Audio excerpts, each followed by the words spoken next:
still up on Nashville when it comes to points percentage. And you could sit there and go, hey, Nashville's got all these games in hand. Don't worry. They'll find a way to win 2 of those 3 and they'll pass the Jets. But one, have you looked at how they've been playing as of late? Because even against the Jets earlier this weekend, they couldn't get a win in a big game, and then they get blown out on Sunday. Also, you can sit and look at games in hand, and that's all wonderful to look and go, oh, that's 6 points they could potentially go and grab and help them pass the Jets. But at this point in the season, there's less than a month to go. Having games in hand also just means your schedule is way busier than any of those other teams. On top of being worn down from already having played 70 games this year, you now might have some more back-to-backs, some more 3 and 4s mixed in there. The point being, Steven, no one seems to want this thing. The Calgary Flames aren't winning a lot. None of these teams have more than 5 wins in their last 10 games. Are you maybe a little surprised at the lack of competitiveness or desperation some of these teams are playing with?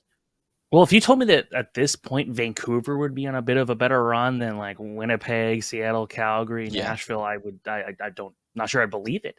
But yeah, this is something where it's just like everyone is just, when Nashville went out there and traded Ekholm, I think that was a sign like, okay, you know what?